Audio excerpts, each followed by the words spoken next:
Denali is one of my favorite mountains to climb. Alaska in the summer with that 24-hour-a-day sunlight is just awesome. You feel alive, you feel the energy from the sun. Being in the Alaska range is like being back in an ice age. But Denali is not an easy peak. A lot of people rank it up there with Mount Everest in terms of how difficult it is to climb.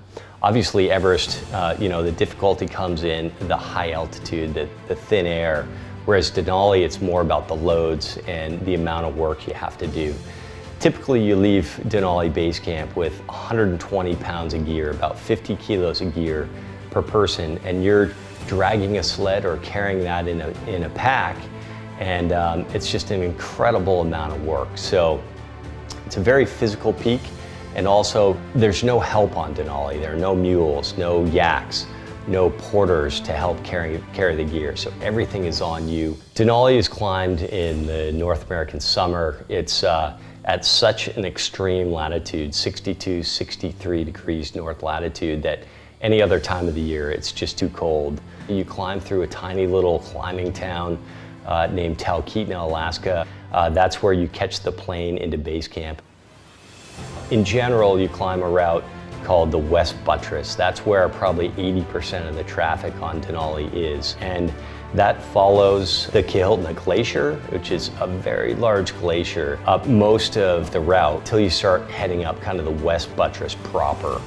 And it's typically a 3-week expedition. You're in snow, camping on glaciers the entire time. The difficulties of Denali are not necessarily the technical difficulties, it's more the hazards. It's one of the most potentially hazardous climbs, certainly of the 7 summits, and in the world really. The size of the terrain, you're on these massive glaciers with huge crevasses, and also the extremes of the weather. You get these massive storms that come in and can pummel you with high winds and snow for a week or more. So you need to have a certain skill set. You need to be really competent managing yourself in the cold to tackle Denali. There are certain climbs that you can do that will help you train for an ascent of Denali. Vinson is a great expedition for Denali because it's the same, you're camping in the snow, you're dealing with those really extreme colds. Elbrus in Russia, climbing Lobuche in the Himalayas, it's about the same altitude. You're dealing with the fixed line climbing, so that's a great prep climb. Also Orizaba in Mexico and the Ecuadorian volcanoes. Of course Denali is an extremely cold peak, especially up high on summit day, so you need to have the absolute warmest gear you can get. That means triple boots, that means the heaviest down parka and down pants you can get, big mitts, certainly heavy balaclava and face masks. Also, one piece of gear that you're using on Denali that you don't use on many other peaks except for maybe Vinson is the sled. It can take some getting used to, certainly like keeping the center of gravity low on the sled so it's not always tipping over on you, and just kind of how to lash your duffel bag on there is really important. Denali is not one of those peaks that you can just have good general fitness and go climb. You really need to train specifically for it. It's such a big challenge that you really need to be training 5-6 months in advance, if not a year. You might leave base camp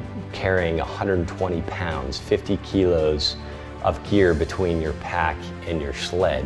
You need to train for that. You can't just show up and expect to be able to carry 120 pounds if you're just out training with 30 pounds. So dragging a tire behind you on a harness on dirt roads, on a beach, training specifically for that is very important for Denali. So obviously you need a huge pack, the biggest pack you can find. It needs to be over 100 liters. So the Mountain Hardwear BMG is a great option.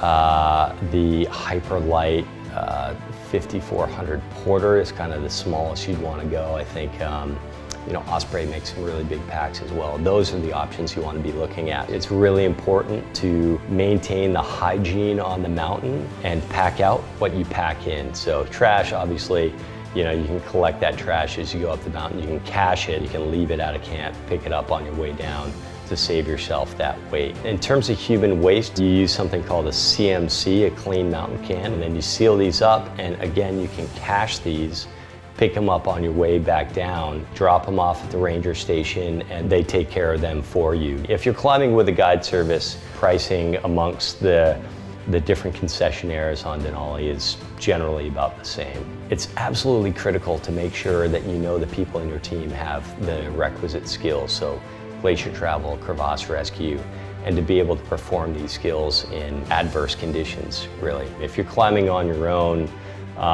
just remember that you need to be a very experienced climber. It's a very wild, extreme environment. You know, you can get into trouble pretty easily. There are lots of hazards, so make sure you have the requisite skills you need to stay safe on Denali.